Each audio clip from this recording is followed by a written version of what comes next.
નમસ્કાર મિત્રો, દેશ અને દુનિયાના સૌથી મોટા સમાચારમાં આપનું સ્વાગત છે અને આજના તાજા સમાચારની માહિતી મેળવવા માટે આ વિડીયોને અંત સુધી જોતા રહો અને દરરોજના આવા તાજા સમાચારની માહિતી મેળવવા માટે આ ચેનલને સબસ્ક્રાઇબ કરવાનું ભૂલતા નહીં. ગુજરાતમાં તમાકુ પર પ્રતિબંધ.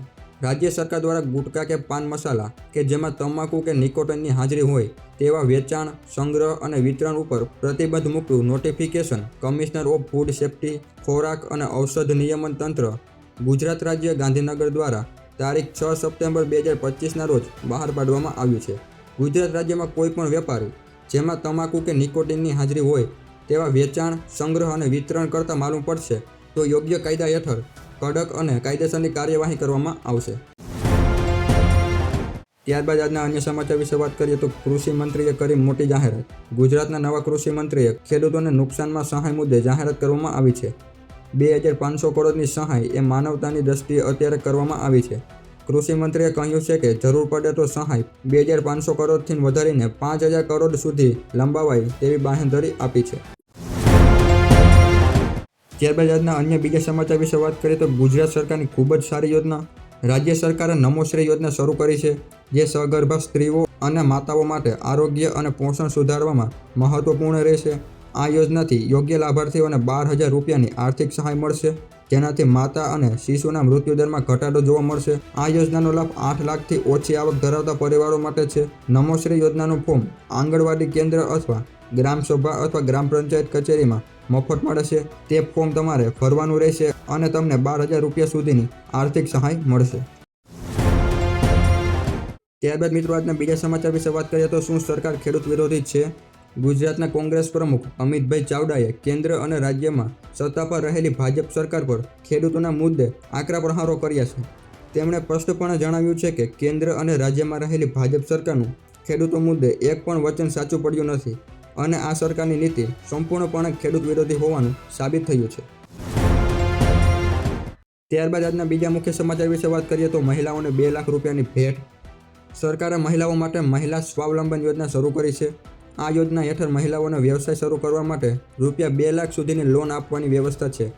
આ યોજના હેઠળ મહિલાઓ માટે 307 વિવિધ પ્રકારના વ્યવસાયો માટે લોન ઉપલબ્ધ છે, જેમાંથી બ્યુટી પાર્લર, દરજી કામ, મસાલા બનાવટ, અગરબત્તી, મોતીકામ, ભરત ગૂંથણ અને દૂધની પ્રોસેસિંગ જેવા 307 પ્રકારના વ્યવસાયો માટે રૂપિયા 2 લાખ સુધીની લોન આપવામાં આવશે. ત્યારબાદ મિત્રો આજના બીજા મુખ્ય સમાચાર વિશે વાત કરીએ તો સરકાર બનશે તો દર મહિને મહિલાઓને મળશે રૂપિયા 2500.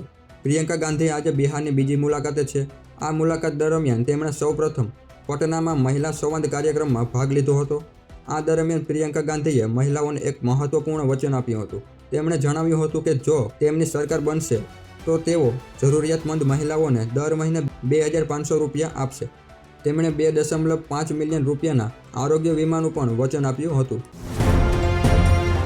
ત્યારબાદ આજના અન્ય સમાચાર વિશે વાત કરીએ તો ખેડૂતોને મળશે 22,500ની સહાય. ખેડૂત કલ્યાણ અને સહકાર વિભાગ દ્વારા ખેડૂતોની આવક બમણી કરવા અનેક યોજનાઓ બનાવવામાં આવે છે, જેમની આ એક યોજના છે પીવીસી પાઇપલાઇન યોજના 2025. આ યોજનાથી ખેતરમાં પાઇપલાઇન નાખવા માટે મળશે રૂપિયા 22,500ની સહાય.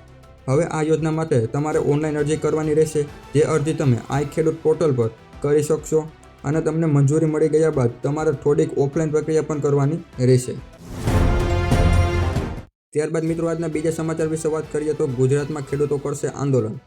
જે હા મિત્રો, આમ આદમી પાર્ટીએ દાવો કર્યો છે કે ટેકાના ભાવે મગફળીની ખરીદીને લઈને ખેડૂતો ચિંતામાં છે.